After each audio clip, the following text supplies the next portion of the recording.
જય શ્રી કૃષ્ણ. સ્વાગત છે તમારું છાયાની વાનગીઓમાં. આજે હું તમારા માટે લઈને આવી છું શિયાળા માટે ઉત્તમ એવું લીલી ડુંગળી અને મેથીનું શાક, જે કદાચ તમે ક્યારેય નહીં બનાવ્યું હોય. તો ચાલો આજે આપણે બનાવીએ.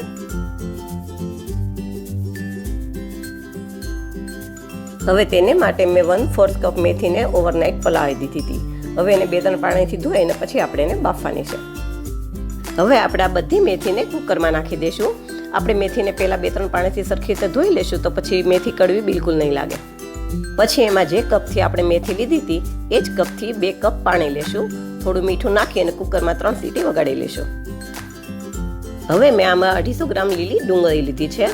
એને સરખી રીતે ધોઈ અને ડુંગળીનો વ્હાઈટ ભાગ પણ મેં અલગથી કાપીને લીધો છે અને ડુંગળીના પત્તાનો ભાગ પણ મેં અલગથી કાપીને લીધો છે. હવે શાકના વઘાર માટે એક પેનની અંદર મેં 3 પાવડા તેલ લીધું છે. તેલ થોડું ગરમ થાય પછી એમાં આપણે 1 ચમચી જીરું નાખી અને જીરુંને ફૂટવા દેશું.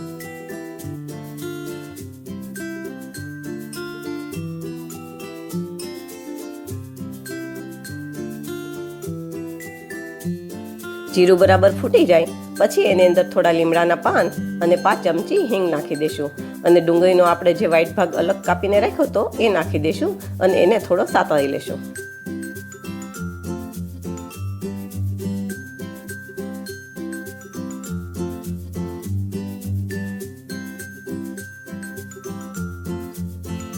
હવે ડુંગળી થોડી સતાઈ ગઈ છે તો એની અંદર 1 ચમચી આદુ લસણની પેસ્ટ, 2 ટમેટાની પ્યુરી, સાથે 1 ચમચી મીઠું, અડધી ચમચી હળદર અને 1.5 ચમચી જેવું મેં મરચું લીધું છે અને 1.5 ચમચી જેવું ધાણા જીરું નાખશું.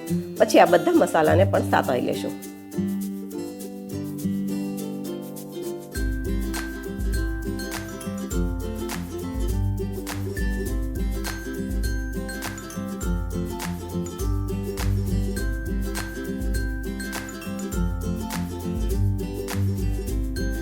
હવે મસાલાને ઢાંકી અને થોડી વાર ચડવા દેશું.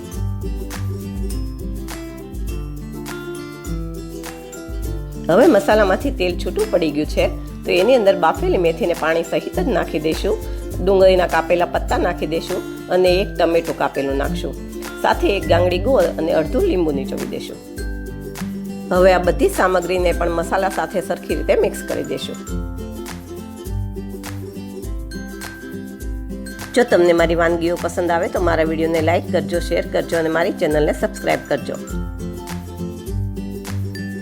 હવે આમાં 1/2 ગ્લાસ જેટલું પાણી નાખી ઢાંકી અને એને 5 મિનિટ જેવું ચડવા દેશું. હવે 5 મિનિટ પછી આપણું શાક બરાબર ચડી ગયું છે તો એની અંદર અડધી ચમચી ગરમ મસાલો, થોડી કોથમીર અને 2 લીલા મરચાં નાખી દઈશું અને એને પણ બરાબર મિક્સ કરી દઈશું. પછી ઢાંકી અને આપણે 2 મિનિટ જેવું જેને ચડવા દઈશું.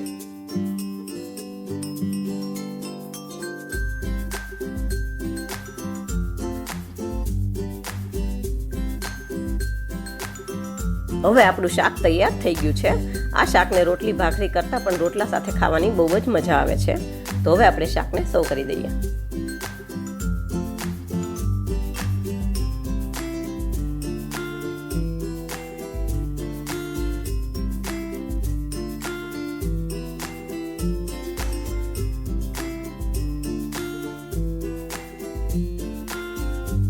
જુઓ, જોતાં જ ખાવાનું મન થઈ જાય એવું લીલી ડુંગળી અને મેથીનું શાક તૈયાર થઈ ગયું છે.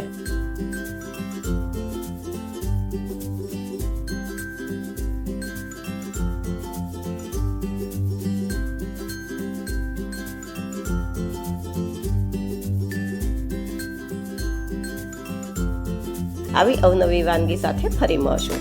Thank you.